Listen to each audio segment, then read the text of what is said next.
আসসালামু আলাইকুম রহমতুল্লাহ। আর ওয়াইকে আনোয়ার ইউটিউব চ্যানেলের পক্ষ থেকে সকলকে শুভেচ্ছা ও স্বাগতম।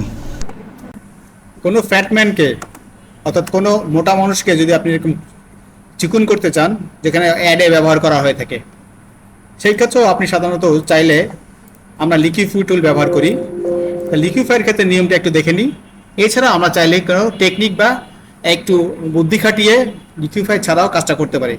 লিকুইফাইয়ের ক্ষেত্রে যেটা করি, ছবিটাকে কন্ট্রোল জে দিয়ে আমরা কপি করি এবং নিচের কপিটা ইনঅ্যাক্টিভ করে এটাকে স্মার্ট অবজেক্ট করি। মাউসের রাইট বাটন ক্লিক করে স্মার্ট টু অবজেক্ট ক্লিক করার পরে এবার আমরা এখানে ডাবল ক্লিক করি, করলে ছবিটা আলাদাভাবে চলে আসলেই আমরা চলে যাবো ফিল্টার থেকে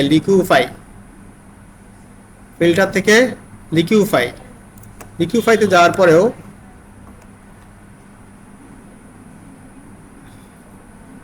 আমরা এই যে টুলগুলো পেলাম, ফরওয়ার্ড র্যাপ টুলের মাধ্যমে আমি যে কোনো বডির কোনো অংশকে কমাতে পারি। এই দেখেন কমা যাচ্ছে আস্তে আস্তে। যদি বেশি বা কম হয়ে যায় কখনো, তখন নিচেটা হচ্ছে রিকনস্ট্রাকশন, মানে যদি কোনো ভুল করে থাকি সেই ক্ষেত্রে আমি আবার এটাকে ফিরিয়ে আনতেছি। কতটুকু ফিরিয়ে আনলে আমার মনে হয় রিয়েল মনে হয়, আবার ততটুকু ফিরিয়ে নিয়ে আসলাম।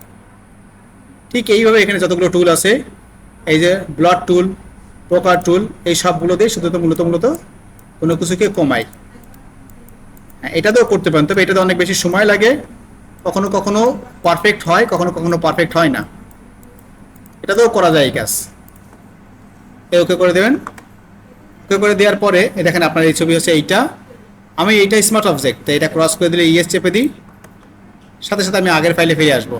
এইটা হচ্ছে আমার পরেরটা, এইটা আমার আগেরটা। এইটা হচ্ছে একটা নিয়ম। এই নিয়মে ক্রস দিতে পারে, সময় নিয়ে অনেক সময় লাগে।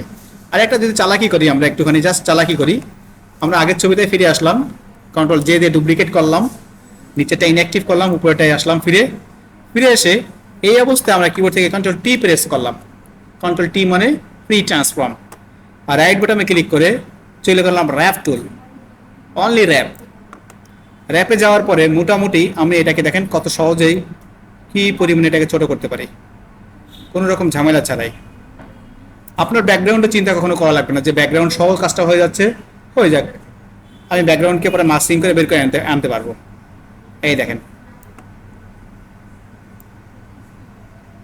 এখানে শিপ চেপে ধরি, এই দেখেন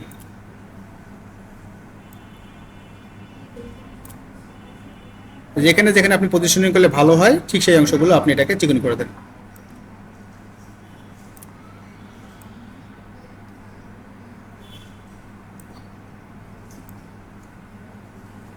এইটা দিলাম, এই দেখেন আগের ছবি আর পরের ছবি, কোনো ঝামেলা হয়নি। যখন আমি ছবি দুটো ক্লিক করলাম, সাথে সাথে আমি কিন্তু ব্যাকগ্রাউন্ডের এইটা পেলাম, ঠিক আছে। এটা আমার ইম্পর্টেন্ট না, আমার ছবিটাই ইম্পর্টেন্ট। দেখেন কতক্ষণ ফিরে পেয়েছি আমি। এইভাবেও কাজটা করা যায়। এই ক্ষেত্রে যদি আপনি চিন রিমুভ করতে চান, যে এই চিনটা যদি আমি রিমুভ করতে চাই, তাহলে ঠিক আমাকেও আগের মতো এই চিনটাকে চিন রিমুভের সাথে অ্যাডজাস্টমেন্ট করতে হবে। যেহেতু এই চিনটা অনেকখানি বের হয়ে আছে, যার গলা খুঁজে পাওয়া যাচ্ছে না, চিনেরটা এত বেশি পরিমাণ বেড়ে গেছে, গলা খুঁজে পাওয়া যাচ্ছে না। এটা অ্যাডজাস্ট করতে গেলে আমাকে অন্য একটা গলা এনে অ্যাডজাস্টমেন্ট করতে হবে, আদারওয়াইজ এটা খুব বেশি ভালো হবে না। কারণ এখান থেকে যদি আমি চুইন কমাই দিই, তাহলে আমি গলা উঠবে না, আমার এই বুকের এই অংশটা উপরে উঠে আসবে। তাই এই জায়গায় অ্যাডজাস্ট করার জন্য আমাকে অন্য একটা গলা নিয়ে সেখানে অ্যাডজাস্ট করলে সবচেয়ে বেটার হবে। চেষ্টা করেন, আশা করি পারবেন। কি বোঝা